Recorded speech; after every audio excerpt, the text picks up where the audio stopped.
सुधीर चाहिँ पूजा गर्न लाग्नु भएको छ।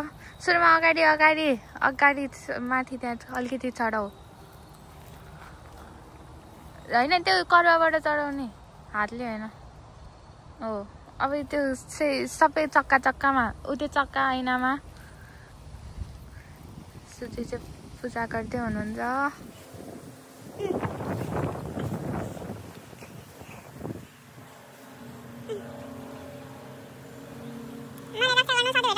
अब यो अबिर टिका लाउँदै सबै सुरुमा यहाँ त्यहाँ तल भुइँमा राख्नु न।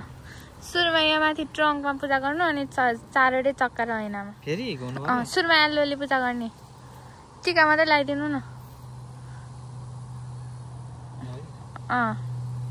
अलि ठुलो क्या।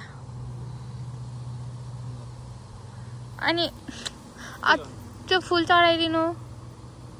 हो बेलपत्ता फुल चढाइदिनु न। त्यो मेन हेड भएन त। अब साइड साइडमा पूजा गर्दै जानु। त्यही माथि राखिदिनु न, केही हुँदैन, अड्डिन्छ।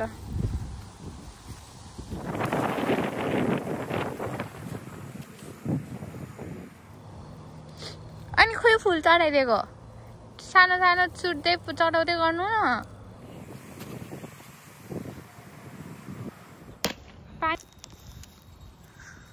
सबै चारवटा जग्गामा रङ खुलिन्छ है। थोरै थोरै मात्रै हाल्नु। थोरै थोरै मात्रै हाल्नु। अब तल ब्रेक र स्टियरिङमा ब्रेकमा लागिसक्यो ल।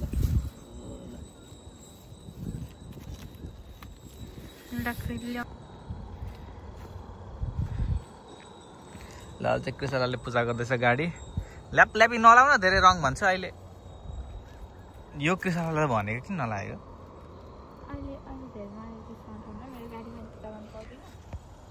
यो चाहिँ हिन्दू टेम्पल छ होइन। यो चाहिँ साउथ इन्डियनहरूको टेम्पल हो मेन चाहिँ। अनि उनीहरूको भगवान्हरू पनि छन् त्यहाँनिर। अनि मैले चाहिँ आज गएर सोधेँ कुन भगवान् हो भनेर। जस्तै सुब्रमण्यम भनेको कुन भगवान् हो होइन।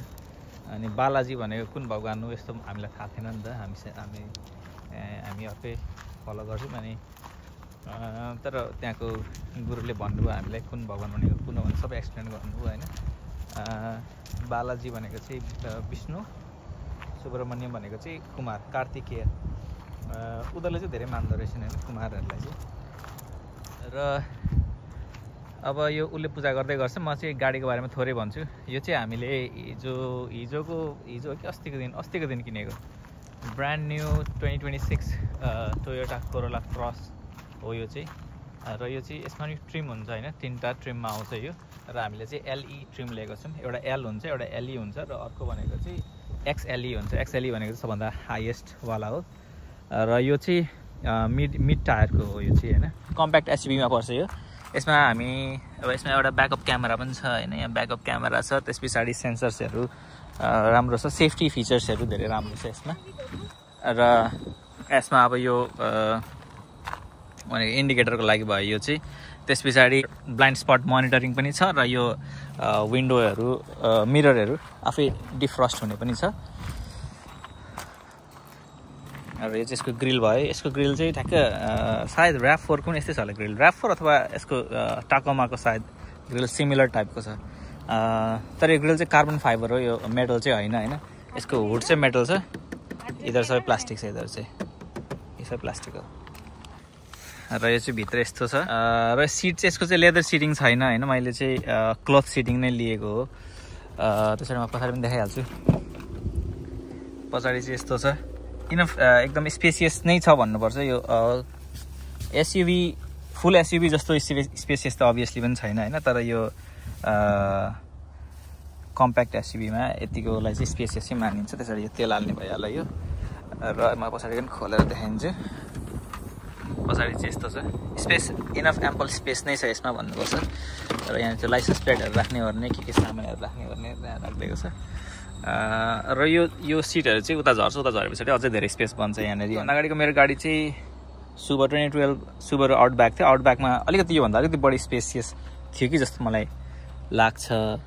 र यसमा यहाँनिर तपाईँले एउटा यहाँ यस्तो एउटा डन्ठी हुन्छ यहाँनिर। अनि त्यहाँबाट सर कभर तान्नेवाला पनि हुन्छ। मैले चाहिँ त्यो अप्सन पनि लिइनँ मैले होइन। त्यसको पनि एक्स्ट्रा समथिङ पैसा लिन्छ र त्यो गर्नुभन्दा चाहिँ आफैले गर्दै सजिलो हुन्छ। अब जसमा यसमा यो नेटको मात्र पनि समथिङ 150 to 100 लिन्छ क्या यो नेटहरू। यस्तो यदि तपाईँहरूलाई चाहिँ चाहिँदैन जस्तो लाग्छ भने नलिँदा पनि हुन्छ। यो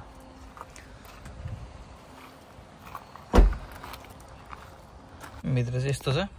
यहाँ चाहिँ प्लास्टिकमा कसैले यो मन्दिरमा पूजा गरेको कुराहरू राखेको छ र यहाँनिर यो भ्यानिटी लाइट भयो होइन, यहाँनिर लाइट छ र यहाँ चाहिँ यो अप्सनहरू छ। जस्तै यो डोरमा थिचो भने चाहिँ डोर खुलेको बेलामा यो भित्र बत्ती बल्छ होइन। यो डोरकै तलपट्टि चाहिँ बत्ती छैन होइन।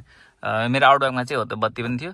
त्यस पछाडि यहाँनिर अब यो प्यासेन्जर एयरब्यागहरू यताउता हेर्नु मिल्यो र यहाँनिर चाहिँ एउटा यो छ SOS की छ।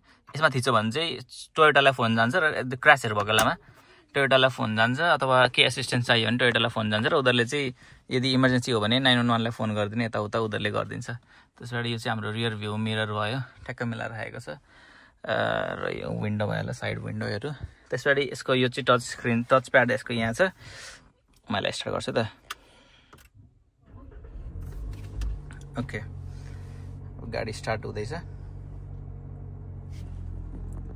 यसमा यो सिफ्टर फिजिकल खालको सिफ्टर नै छ होइन। यहाँनिर यहाँ यतापट्टि तलपट्टि थिचेर चाहिँ यहाँनिर थिचेर तान्नुपर्छ अनि त्यसरी ड्राइभमा जान्छ। यो रिभर्स न्युट्रल ड्राइभमा छ र यो चाहिँ हाम्रो ब्रेक। जस्तै हामी नेपालमा चाहिँ एउटा मैले प्रब्लम सुने होइन, जस्तै गाडी अब इलेक्ट्रिक गाडीहरूमा चाहिँ मेन प्रब्लम के हुन्छ भने उनीहरूलाई चाहिँ नेपालमा त एकदमै इन्क्लाइनहरू छ नि त नि, यस्तो खालको पहाडी बाटोहरू छ, त्यहाँनिर चाहिँ गाडी रोक्न अटोमेटिकमा गाह्रो हुन्छ नि। त्यस्तो सिचुएसनको लागि चाहिँ यहाँनिर यो होल्ड भन्ने चाहिँ यसमा थिचे पछाडि चाहिँ गाडी होल्डमा बस्छ क्या, होल्डले जति त्यसमा बस्छ। र यो चाहिँ हाम्रो चार्जर हो। यो चाहिँ वायरलेस चार्जर हो। फोनलाई ठ्याक्क त्यहाँनिर यहाँ माथि ट्याक्क राखे पछाडि फोन आफै चार्ज हुन्छ। र यो टाइप सी पनि छ। यो थोरै कप होल्डर स्पेस र यहाँनिर थोरै स्पेस चाहिँ यो स्पेस चाहिँ एकदमै सानो छ होइन। जस्तै एक भित्ता जति मात्रै छ, खासै ठुलो छैन। यहाँनिर 12 भोल्टको यो आउटलेट पनि छ र यहाँनिर टाइप सी अर्को पनि टाइप सी छ। त्यस पछाडि यसमा एप्पल कारप्ले र एन्ड्रोइड दुइटै छ। यो भल्युम नबहरू भयो। यसको बिल्ड क्वालिटी ठिकठिकै छ, बिल्ड क्वालिटी ठिकठिकै छ भन्नुपर्छ यसको।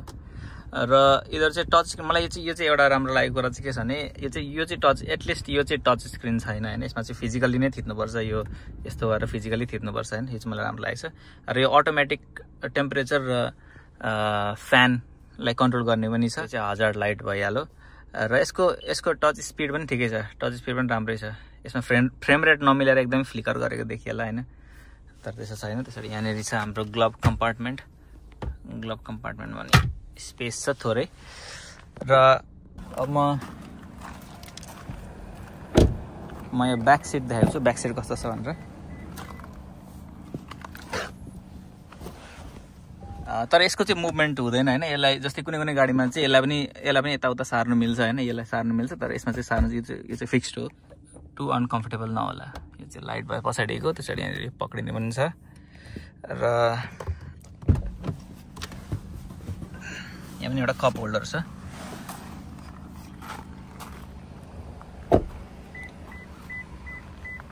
त्यसपछि गाडीले लक गर्नु पर्यो भने यहाँ थिच्यो भने लक हुन्छ यो, तर म लक गर्दिनँ अहिले। र मैले फेरि अफ गर्दैछु। अफ गर्नु पर्यो भने यहाँनिर थिच्यो भने अफ हुन्छ है त। यो अफ भइसक्यो।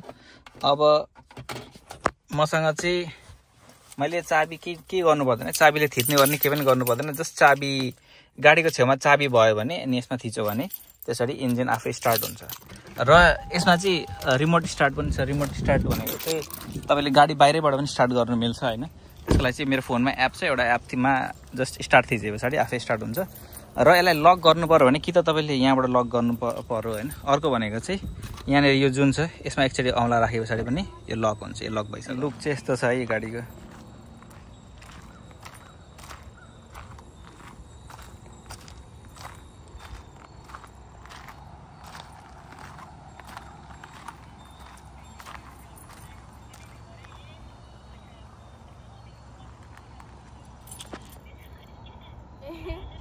कसैलाई चाहिँ फोन नबोल्दो रहेछ।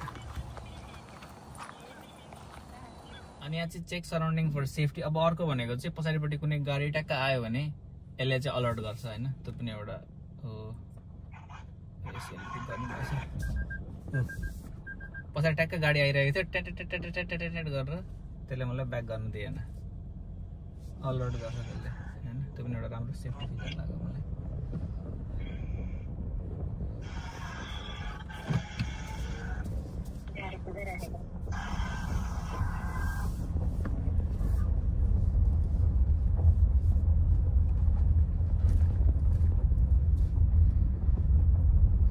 पण्डितलाई बाई गरेको